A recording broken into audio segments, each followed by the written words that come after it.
बंधूंनो, मी एका खेडेगावात राहणारा माणूस. 26 आस्ताबाद ही माझी कर्मभूमी, माझी जन्मभूमी मोरांना गोडे खरांगणा.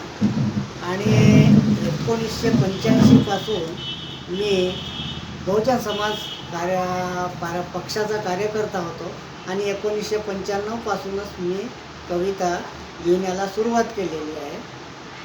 तर आता माझ्याकडे भरपूर अशा कविता झाल्या. माझी एक कविता, 1-2-3 कविता मी मिर्झा रफी अहमद बेग यांना पाठविल्या आणि ते 27 वर्षानंतर 23 वर्षानंतर ते माझ्या भेटीला आले. त्यांनी माझ्या घरी माझा सत्कार केला. आमची मुलाखत झाली, आम्ही बसलो उठलो. तर मला त्या कविता करण्याचा असा छंद आहे आणि त्यापैकीच मी ही एक कविता तुमच्यासमोर सादर करीत आहे. तर या कवितेचं शीर्षक आहे लोकशाही समजली काय. लोकशाही समजली काय या कवितेचं शीर्षक आहे. तर ही कविता अशी आहे, लोकशाही तुले समजली काय. आता लोकशाही म्हणण्यासाठी काही लागत नाही, वेळ नाही लागत, पण लोकशाहीचा अर्थ फार मोठा असा गहन आहे. तर लोकशाही तुला समजली काय, नसन समजली तर इतिहास पाय. लोकशाही तुला समजली काय, नसन समजली तर इतिहास पाय. रायगड प्रतापगडावर जाऊन तरी पाय. रायगड प्रतापगडावर जाऊन तरी पाय.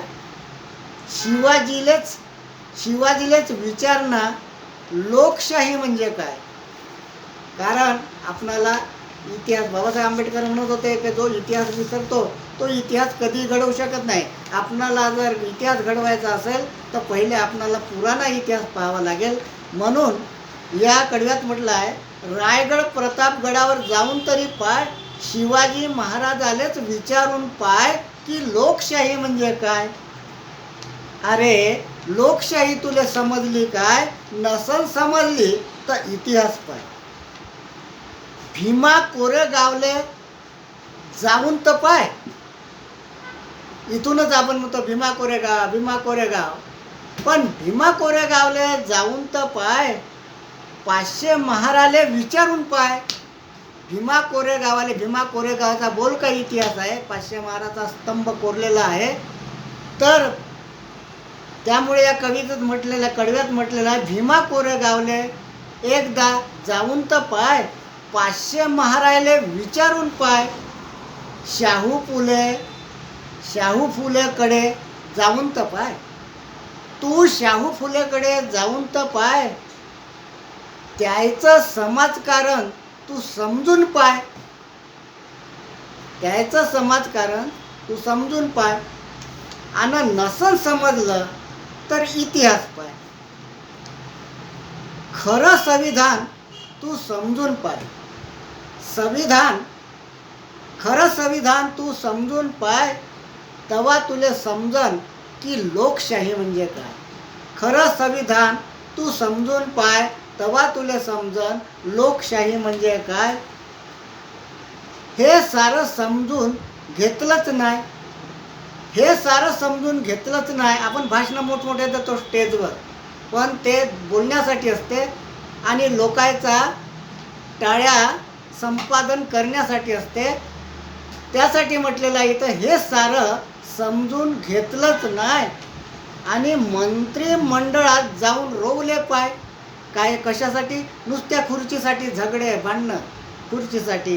तर हे सारं समजून घेतलंच नाही, मंत्रिमंडळात जाऊन रोवले पाय. समजलं नसन तर कारभार घेऊ नको. समजलं जर नसन तर कारभार घेऊ नको हाती. नाही तर सारी करशील माती. समजलं नसन तर कारभार घेऊ नको हाती. नाही तर सारी करशील माती. कधीतरी एकदा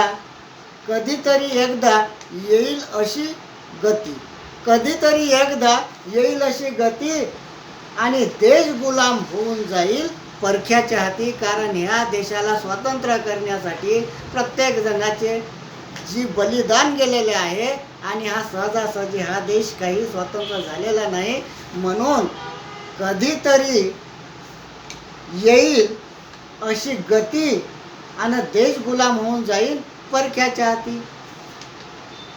समजलं नसन तर कारभार घेऊ नको हाती, नाहीतर सारी करशील माती. आणि कधीतरी एकदा येईल अशी गती आणि देश गुलाम होऊन जाईल परख्याच्या हाती. ही कविता मी आपणासमोर सादर केलेली आहे. तुम्हाला आवडली नाही आवडली याबद्दल तुम्ही